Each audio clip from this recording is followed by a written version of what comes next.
Olá, seja muito bem-vinda, muito bem-vindo. Esse vídeo é o resumo do capítulo 1 do livro Propósito, a Coragem de Ser Quem Somos. Se você está lendo os capítulos e acompanhando os vídeos de explanação, você já percebeu que tem conceitos muito complexos e é importante a gente fazer essa releitura, reassistir, sabe? Tá fazendo esse movimento de repetição mesmo para que as coisas comecem a fazer algum sentido dentro de nós. Porque quando a gente escuta pela primeira vez, toca num lugar dentro da gente. Quando a gente escuta pela segunda vez, toca num outro lugar. Quando a gente lê, relê, é sempre um novo livro. Por isso que o convite é para que você sempre esteja em contato com o conteúdo, mesmo que você já tenha feito uma vez a leitura, uma vez assistido ao vídeo referente àquela leitura, não se dê por satisfeito.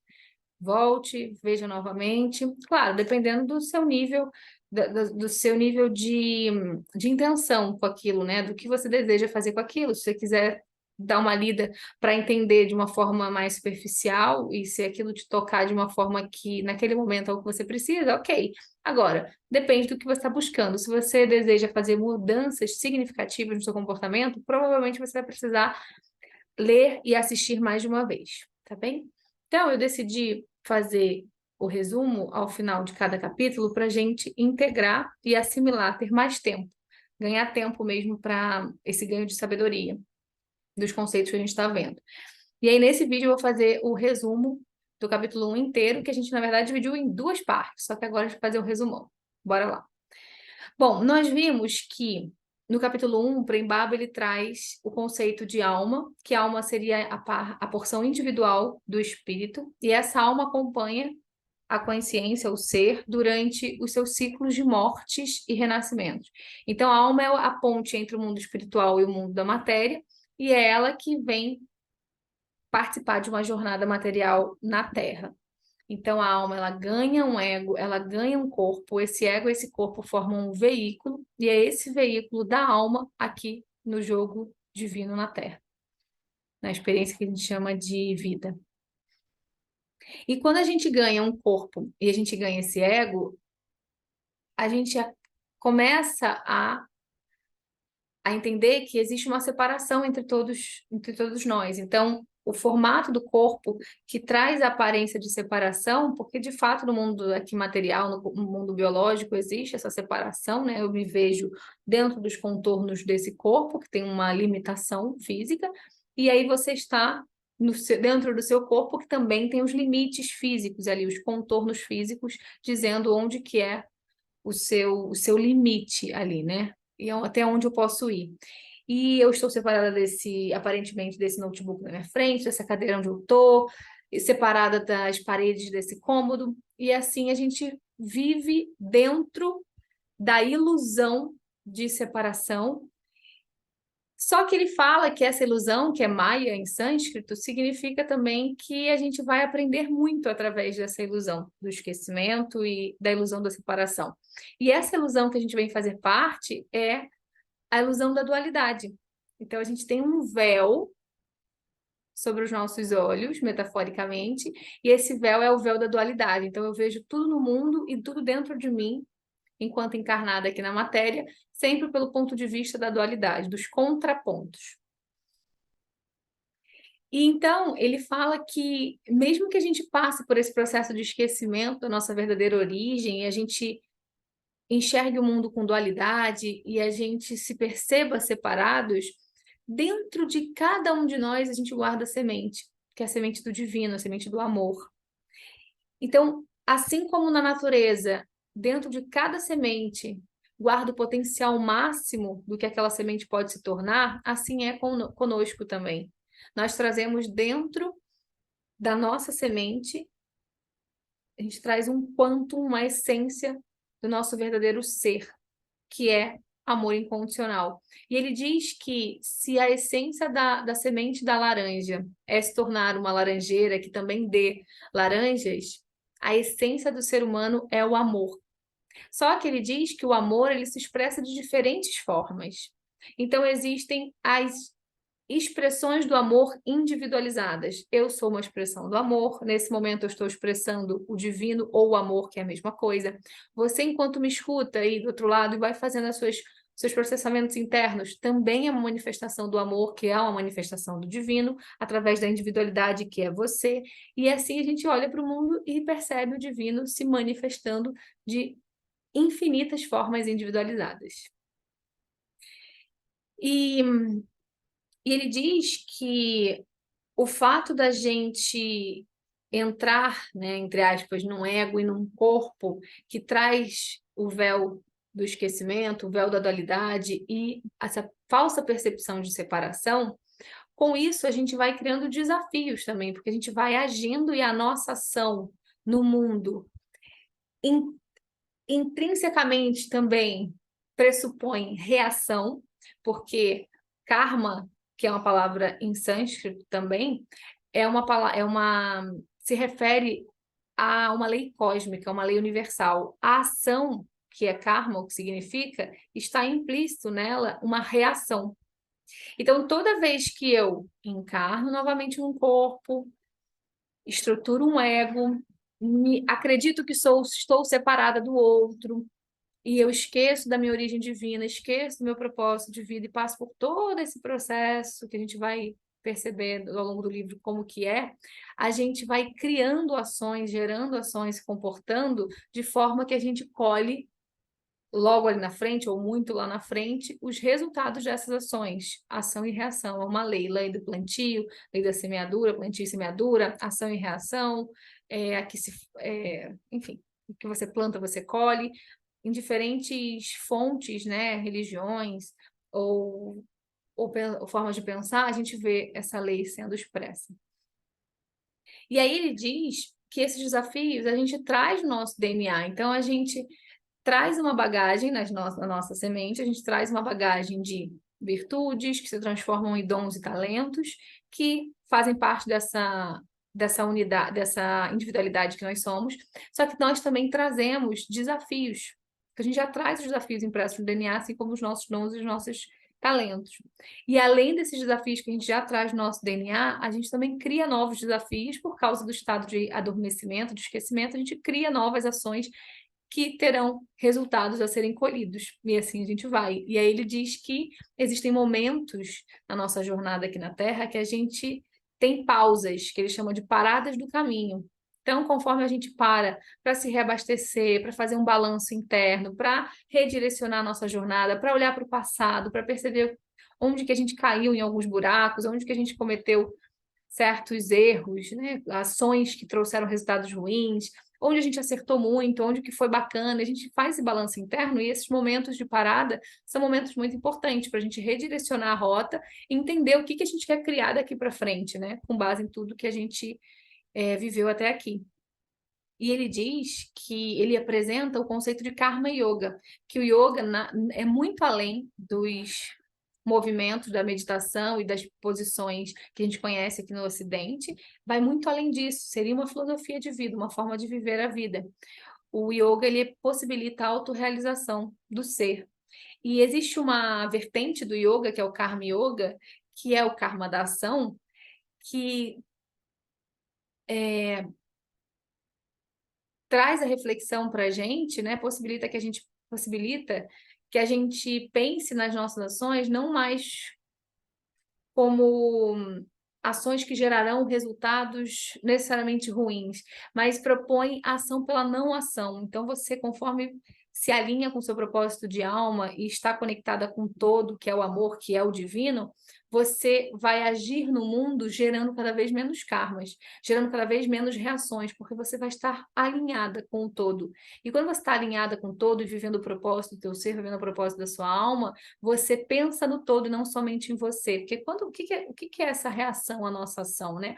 Quando eu ajo a partir dessa noção de separação, a partir dessa noção de que eu estou separado do mundo e o que eu faço, então eu preciso pensar somente em mim e cada um que se vire, o que acontece é que se a minha ação e a minha escolha por algo que eu desejo viver no mundo impacta uma outra pessoa, gera uma reação em cadeia ruim, entre aspas, eu vou colher o resultado daquela ação. Agora, se eu já tenho uma expansão de consciência a ponto de a minha ação no mundo ser reflexo dessa unidade que eu criei interna com o todo e dessa comunhão com o meu propósito de alma, as minhas ações elas não vão gerar reações ruins, elas não vão gerar prejuízos a outras pessoas. Por quê? Porque eu vou estar alinhada ao todo. Então eu vou agir a partir do meu coração. E quando eu ajo a partir do coração, nunca é uma ação que tenha a intenção de prejudicar uma outra pessoa, mesmo que de forma inconsciente.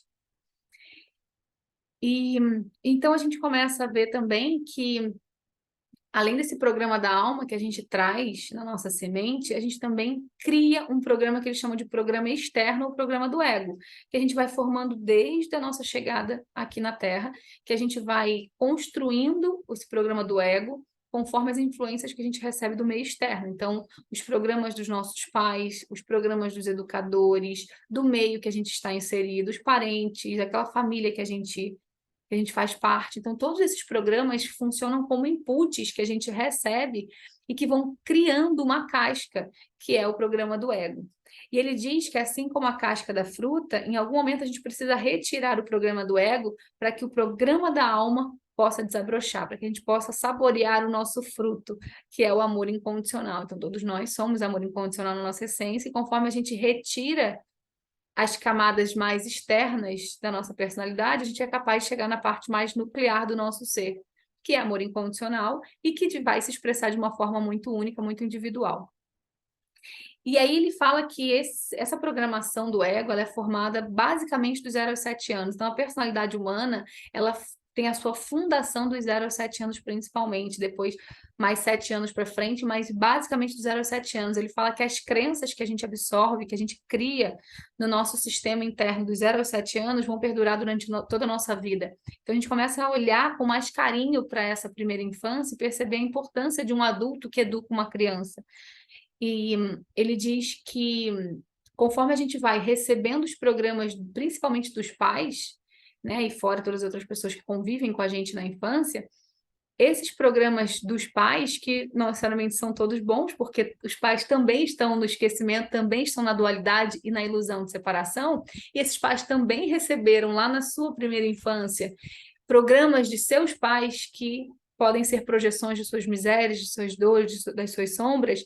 Então, quando a gente recebe esses programas dos pais na primeira infância, são permeados da perspectiva dos pais sobre o mundo, sobre si mesmos, enfim, suas crenças que podem ser limitantes. E a gente recebe, então, essa camada, esses inputs que fazem com que a gente crie essa casca, que é o programa do ego, permeado de crenças limitantes e de pontos de vista acerca do que é a vida e do que a gente deve fazer para ser feliz. Então, a gente recebe do meio externo informações do que é a felicidade, e não necessariamente aquilo está compatível com o nosso programa da alma. E aí a gente vai, conforme essa influência externa, a gente vai se esquecendo daquilo que a gente veio fazer aqui. A gente vai se esquecendo do propósito da nossa alma e daquilo que a gente veio fazer, né? Que o primeiro chama de visão, uma mensagem a ser compartilhada com o mundo, que cada um traz uma visão a ser compartilhada com as pessoas, que seria uma mensagem que faz parte do todo, né? Desse grande quebra-cabeça, uma visão que ajuda o desenvolvimento sustentável do planeta. E aí, conforme a gente vai ouvindo muito as vozes do externo, os barulhos de fora, a gente vai se esquecendo daquilo que a gente veio fazer. Chega uma hora que a gente desiste mesmo, porque a gente acredita que a gente escuta que, você quando é criança, né? Você fala assim, eu queria ser pintora. E aí, os seus pais, que estão condicionados, estão no esquecimento, vivendo o esquecimento, já falam, não, mas isso não dá dinheiro, não, imagina, isso é coisa de doido. Você precisa fazer algo e criar uma carreira, uma profissão que te dê um dinheiro, um retorno financeiro. Enfim, aí você vai desistindo, você acha que não, realmente aquele caminho de ser pintora não é para você, e aí você se desconecta da vontade do teu coração, e aí você vai se esquecendo do que você veio fazer aqui. E conforme você vai recebendo os caminhos prontos, né, de chegar a uma possível felicidade, né, quais são os caminhos de realização do ser humano aqui, você vai recebendo essas fórmulas prontas do meio externo. E aí você vai sentindo que aquilo não faz necessariamente sentido para você, com aquilo que você traz na sua bagagem, né, aquilo que você veio realizar. Isso vai gerando um vazio existencial. Um vazio. Não faz sentido. As pessoas estão falando que eu tenho que fazer X, Y, Z, mas o meu coração fala para fazer A, B, C. E aí, para eu me encaixar, para eu me enquadrar, porque eu percebo, então, que para eu ser aceita, para eu receber comida, para eu receber um teto, para eu fazer parte de um sistema, para eu ser amada, receber carinho, ser aceita, todo esse jogo complexo do ser humano, a criança ela percebe que ela precisa se adaptar. Então, ela abafa ainda mais o propósito dela e ela começa a entrar nos condicionamentos e no jogo dos adultos que convivem com ela, que são os seus educadores, geralmente pais, se for o caso, né, dessa proximidade, né, se tiver essa história aí de que os pais estão criando essa criança. E aí esse vazio existencial, que foi criado por causa desse esquecimento do seu propósito, né, e reforçado por esses condicionamentos externos, faz com que a criança ela comece a criar uma máscara, uma falsa identidade. Porque ser quem ela começa a sofrer negação, barreiras do mundo externo, desses adultos condicionados, então a criança ela começa a criar uma máscara para ser aceita. Ela começa a agir conforme ela entende que os pais esperam que ela haja para poder ser aceita. E assim ela começa, então, a formar a falsa personalidade dela, que é a falsa identidade, a formar máscaras, até que chega um momento que ela age com base somente nisso que ela criou como uma forma de adaptação. E aí, esse vazio existencial e esses mecanismos de proteção que a criança ela cria, porque ela entende que é a única forma dela sobreviver naquele ambiente, esses mecanismos de proteção, eles servem como um afastamento também da criança com o meio desse indivíduo, né, com o mundo de uma forma geral, cria um afastamento no coração porque ela entende que ela precisa se defender, porque ela começa a perceber nos adultos, na dinâmica ali daquela família e de onde ela está inserida, que ela precisa se proteger de tudo e de todos, porque o mundo é um lugar ruim. E aí, ela entende, ela aprende por esses adultos que ela é uma vítima da sociedade, que ela é uma vítima do meio, que ela é uma vítima das circunstâncias, e ela começa então a criar mecanismos para se proteger. Ela entende que o lado de fora e as outras pessoas são uma ameaça, então a criança ela começa a criar mecanismos de proteção, isso acaba gerando um afastamento também. Unido aí a esse conjunto de mecanismos de proteção e ao vazio existencial, os dois mecanismos que o Prembaba traz, assim, como os dois mecanismos principais de proteção, é a repressão e a negação. Então, a gente começa ali, a gente dá na primeira infância, começa a crescer, se desenvolver, e a gente começa a agir de forma espontânea. Por quê? Porque a criança ela nasce pura, a criança ela nasce com a sua essência livre, ela está expressando quem ela é, os seus sentimentos, enfim, o que vem, ela fala, né? Então ela está livre ali agindo. E aí os pais começam a tolir. Não, isso é feio, isso não pode. Por quê? Porque não necessariamente a espontaneidade da criança é compatível com o que a sociedade espera de um indivíduo. Então, os pais, os educadores começam a cercear os comportamentos da criança para direcionar ela para aquilo que é funcionalmente aceito na sociedade, né? Um comportamento funcional. E aí o que acontece? Que os pais ou os adultos que estão educando aquela criança começam a fazer de forma explícita essa repressão. Quando a criança faz alguma coisa e o adulto fala que isso é feio, isso não pode, não faça mais isso, cara feia, são formas de você reprimir, de você dizer não para a criança que está agindo espontaneamente. Além dessas formas explícitas, óbvias de repressão, existe também o que o Prembaba fala de retirada do amor. Então, os adultos que estão criando aquela criança, eles fazem a retirada do amor, agindo com frieza, agindo com distanciamento emocional da criança, para a criança entender que aquilo que ela está fazendo é errado, não é o que aquele adulto espera que ela faça. E aí, então, ela começa a criar mais máscaras. Nossa, ser eu mesma espontaneamente não gera bons resultados, não é visto com bons olhos por esse adulto aqui, ou pelo papai e pela mamãe. Então, eu preciso encontrar uma outra forma. Nossa, ela começa a perceber mesmo no dia a dia, ela faz uma outra coisa, aí o adulto comemora por reforço, né? Faz uma comemoração, aí aquilo que ela faz não é legal. Então, ela começa a ser balizada e condicionada dentro do que aqueles adultos esperam daquela criança. E esses adultos provavelmente estão projetando as suas expectativas, as suas misérias, as suas crenças, suas feridas emocionais, os seus pontos de vista sobre o que é a vida e sobre como viver, que são deles, não necessariamente a verdade absoluta ou o único caminho possível. Então, aquela criança ela vai recebendo esses inputs e essa carga enorme de pontos de vista e de programas dos pais e dos educadores. E a negação chega um momento que a criança, existe uma cisão, um rompimento tão grande entre o que ela realmente é e aquilo que ela precisa se tornar para se adaptar.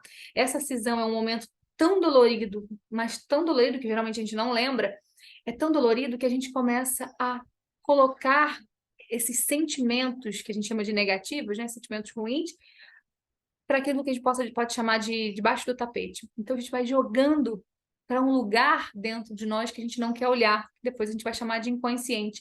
Mas tudo que hoje é inconsciente ou que é uma sombra para a gente, em algum momento esteve à luz da nossa consciência, mas era tão sofrido, tão dolorido olhar, que a gente guardou aquilo em outro lugar e falou, não, não quero lidar com isso, porque na verdade nem tinha recursos mesmo para lidar com tanta dor. Então, todo esse processo, esse mecanismo de construção da psique ali na primeira infância, vai formando a fundação de um ser humano. E quanto que é importante a gente entender esse mecanismo e compreender de onde nascem os nossos medos, que é desses momentos todos da nossa infância, porque são nesses momentos que o propósito da nossa alma e aquilo que a gente veio fazer vai sendo cada vez mais esquecido. E se a gente está falando aqui de propósito, se a gente está falando aqui de missão, de entender qual é o grande porquê da gente estar aqui, da gente ter encarnado individualmente, cada um de nós e todos como um coletivo, a gente precisa falar dos momentos que a gente se esqueceu, porque a gente veio se lembrando.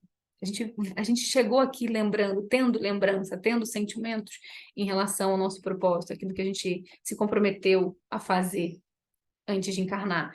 Então, para a gente se relembrar do nosso propósito, para a gente viver a nossa essência, a gente precisa falar sobre o momento que a gente deixou de viver a essência e deixou de saber qual era o propósito, tá? Então, a gente está construindo esse conhecimento, esse saber, conforme a leitura dos capítulos, conforme a gente for passando por tudo isso. O primeiro capítulo fala do nascimento, desse começo de individualização, do começo do nosso ego, e essas dores que vão acontecendo também na prática da educação daquela criança, e tudo isso a gente vai desenvolvendo nos próximos capítulos. A gente fala do nascimento até esses 7 anos, agora, e depois nos próximos capítulos a gente vai entender como que isso vai se desdobrar na vida adulta da criança. E o Primava também, no capítulo 1, traz a importância da educação, porque a gente então está naquele primeiro seio social, que é a família, e a gente vai recebendo todos esses inputs, esses programas desse meio que a gente está inserido, daquelas pessoas que a gente tem contato. Quando a criança ela é inserida na escola, quando ela começa a vida escolar, ela recebe novas regras, novos balizadores, novos programas para ela alimentar ali o sistema dela. O que acontece é que esses educadores e também esses pais estão permeados, como eu já disse, de seus próprios programas, das suas próprias experiências, das suas dores, das suas feridas, das suas questões, que estão o tempo todo projetando naquela criança. E geralmente os pais, eles também fazem um movimento de forma inconsciente de tentar se realizar através daquele filho ou daquela filha, né? Além de projetar suas feridas e as suas questões complexas, porque não olhou para isso, ele também está tentando se realizar através daquela criança. Isso gera várias desordens que a gente vai vendo ao longo da leitura, né? Projetar uma expectativa, colocar um peso na criança também gera uma questão séria para aquela criança, né? De dar conta de suprir as expectativas dos pais, e isso vai criando uma confusão que aí a pessoa ela vai ter ações na sua vida adulta, fazer escolhas muito ruins que geram mais karmas e fazem com que a pessoa entre em círculos viciosos e fique naqueles círculos viciosos ruins, por causa de todo esse jogo que acontece na chegada do ser humano aqui na Terra, nesse primeiro seio que abraça a criança, que é o familiar, que também está permeado de crenças e de questões mal resolvidas, não resolvidas, e depois, no segundo momento, na escola, e também recebe a bagagem da educação do jeito que ela é. E Prevale diz, né? A gente não pode falar de uma reforma da educação sem falar de uma reforma íntima dos adultos que fazem o papel de educadores.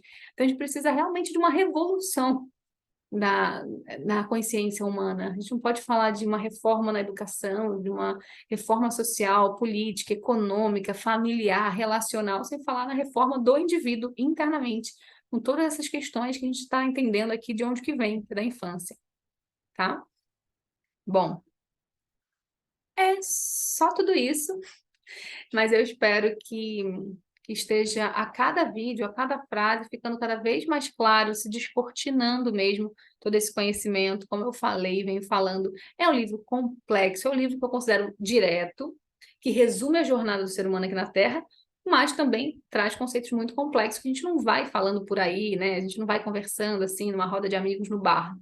Depende dos amigos, mas geralmente não é o que a gente vê, né? Não é um tipo de conversa que a gente tenha, não é um tipo de conhecimento que a gente vê, por exemplo, na TV aberta e tudo mais. Agora que a gente está começando a olhar para tudo isso, então é um livro que traz conceitos que podem ser muito inéditos, assim, é a primeira vez que você está tendo contato com isso, ou você já vem num caminho de autodescoberta e de busca por conhecimento, e está tendo contato com esse livro agora ou novamente, mas com certeza com palavras novas, com um jeito novo de ver, tendo acesso aos vídeos, fazendo leitura novamente, tudo isso vai enriquecendo o teu conhecimento, o teu repertório interno, para lidar com essas próprias questões e para poder se relacionar de uma forma mais saudável com o outro. Esse é o nosso objetivo, né? Que a gente pare de gerar karmas, a gente pare de gerar ações ruins no mundo e, consequentemente, colha resultados ruins. A gente possa entrar no caminho do Karma Yoga, que é o caminho da ação pela não ação. Então, eu ajo, mas a minha ação está tão conectada com o meu verdadeiro ser que eu não gero nada de ruim no mundo. Esse é o caminho que eu intenciono aqui para nós, né? E muitas outras possibilidades que eu não enxergo agora,